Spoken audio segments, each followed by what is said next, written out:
चलिए सर, हाँ बताइए। नामांकन दाखिल किया गया, जीत का मंत्र। लालजीत राठिया का आज नामांकन कराया। सारे विधायक यहाँ उपस्थित थे, यहाँ के प्रभारी मंत्री भी थे, सभी साथी यहाँ उपस्थित थे। बहुत उत्साह जोश है। 20 साल के जो यहाँ से प्रतिनिधित्व कर रहे थे, जो केंद्र में मंत्री है, वह अचानक अयोग्य घोषित हो गया और उसकी टिकट काट दी गई। भारतीय जनता पार्टी में प्रजातंत्र नाम की कोई चीज़ नहीं रही। वो हिटलर शाही तरीके से पार्टी को चला रहे हैं और इसका खामियाजा उनको लोकसभा चुनाव भुगतना पड़ेगा। 3 साल के कार्यकाल को 3 महीने कार्यकाल को लेकर सवाल उठा रही है भारतीय जनता पार्टी। कह रही है कि साहब आपने वादा किया, लेकिन वो वादा जो है आपने धोखा दिया जनता को। क्या कहेंगे? अब तो हम तो कह रहे हैं कि नरेंद्र मोदी जी के 60 महीने और कांग्रेस सरकार के 60 दिन तुलना करके देख लीजिए। उन्होंने कहा था विदेश से काला धन लाने का, उन्होंने कहा था प्रत्येक खाते में 15-15 लाख रुपए जमा करने के लिए, उन्होंने कहा था कि स्वामीनाथन कमेटी लागू करके किसानों को 1.5 गुना लागत मूल्य देंगे, उन्होंने कहा था 2 करोड़ लोगों को रोजगार देंगे हर साल, लेकिन एक भी वादा उन्होंने पूरा नहीं किया। सीएम साहब, आपके क्या मुद्दे रहेंगे जिसके जीत का मंत्र हो? सुन लो। 60 महीने में हमने जो वादा किया था, राहुल जी ने जो यहाँ की जनता से जो कहा था कि हम 10 दिन के भीतर में ऋण माफी करेंगे, वो हमने कर दिया। 2500 रुपया क्विंटल में धान खरीदने का वादा किया था। देश में पहला राज्य है जहाँ 2500 रुपये क्विंटल में हम धान खरीद रहे हैं। हमारी सरकार ने लोहांडीगुड़ा में आदिवासियों की जमीन वापस कर दी। बिजली बिल आधा करने का वादा हमने किया था 400 यूनिट तक के, वो 1 अप्रैल से लागू हो जाएगा।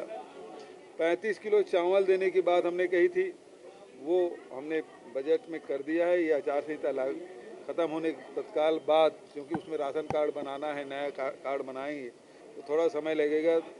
35 किलो चावल भी गरीबों को मिलेगा। शहर में जो छोटे प्लाट की रजिस्ट्री भी हमने शुरू कर दी। पट्टा नवीनीकरण का आदेश भी हो गया है। आदिवासियों की जो जमीन है आपसी समिति से खरीदा बेचा जा सकता है। वो काला कानून भारतीय जनता पार्टी ने लाया था, उसको हमने निरस्त कर दिया है।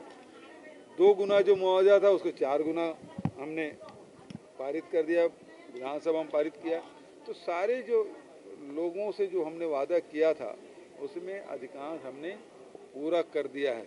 तो 60 महीने बनाम 60 दिन। नए चेहरों से लड़ाई है। ये बोल रही है कि रमन सिंह पे आप वार नहीं कर पा रहे हैं, इसलिए बार बार दामाद को परेशान कर रहे हैं। भुवन अग्रवाल ने भी ये बयान दिया है कल। भाई ये दामाद पॉलिटिक्स जो है सर, ये क्या काउंटर अटैक के लिए कि मोदी जी यहाँ की बड़ी बात ना कर पाए, इसलिए आप लोकसभा चुनाव से पहले तैयारी करना चाहते हैं? देखिए, नान घोटाला में डॉक्टर साहब का नाम आया है, सीएम सर का नाम आया है, तो वही तो हमने एसआईटी गठन किया था, उसकी जांच चल रही है।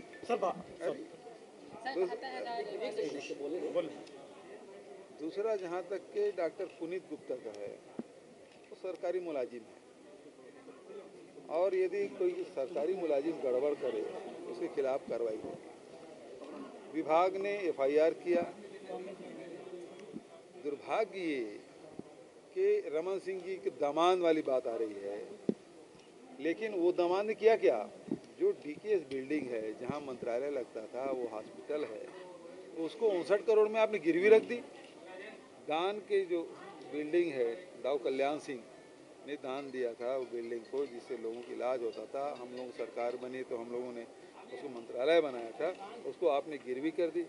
बिना बजट के, बिना के आप 50 करोड़ रुपया खर्चा कर दिए, इसकी कोई प्रशासनिक स्वीकृति नहीं है। तीसरी बात यह है कि बिना शासन के अनुमति के आप नियुक्ति कर दिए, पदों में भर्ती कर दी।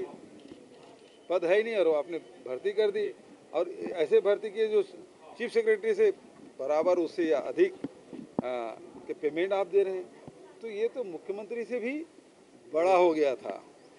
तो रमन सिंह जी से ये पूछना चाह रहा हूँ मैं, क्या आपने अपने दामाद की इतनी छूट दे रखी थी और किस नियम के तहत आपने इतनी छूट दे रखी थी? अब आपको नए चेहरों से आप लोगों की लड़ाई है। नए चेहरे खड़ा किए भाजपा ने, किस प्रकार लगा? विधानसभा में तो भारी हार का सामना, नए चेहरों से कैसे आपने रणनीति बनाएंगे जीतने की? देखिए, वो चेहरे सब उनके नीचे करो भाई, पूरे प्रदेश में, बटन कॉलम नीचे रखो। ये प्रदेश भाजपा की जो समिति है वो नाम लेके कुछ और गए थे दिल्ली, लेकिन सबको उन्होंने रद्दी में फेंक दिया, उनको डांटा कि तुम लोग अनजान आदमी से हार गए, 15 साल की सरकार उससे तुम लोग हार गए। और उसके बाद एक नई सूची बनाई जिसमें प्रदेश के नेताओं की कोई सहमति नहीं थी और जो पुराने अनुभवी नेता हैं उनको सब फेंक दिया और नए लोगों को दे दिया जिसको कोई जानता भी नहीं। सर, महिलाओं के जिस तरीके से अभद्र टिप्पणियां की जा रही हैं, भारतीय राजनीति में कौन सी दिशा है, चाहे वो सोनिया गांधी हो, चाहे वो प्रियंका वाड्रा हो, चाहे वो निर्मला सीतारमण हो, चाहे ममता बनर्जी हो, मायावती हो या फिर स्मृति ईरानी हो? भारतीय जनता पार्टी के संस्कार में यही है।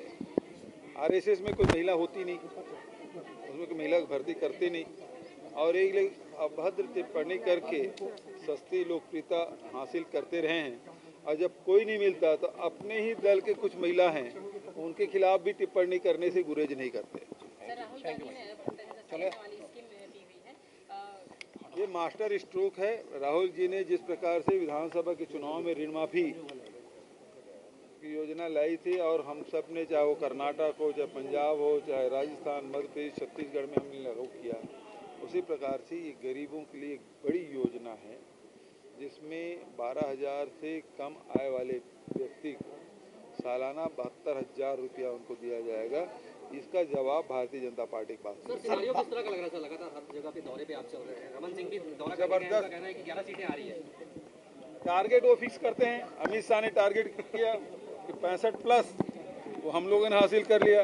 अब रमन सिंह कह रहे हैं कि 11 के 11, तो फिर वो हम लोग जीतेंगे। सर, मंदिर जाने को लेकर सवाल उठा रही है, मंदिर चाहे राहुल गांधी हो चाहे प्रियंका वाड्रा हो, के मंदिर जाने को स्थल जाने में इनको एतराज है। गंगा यात्रा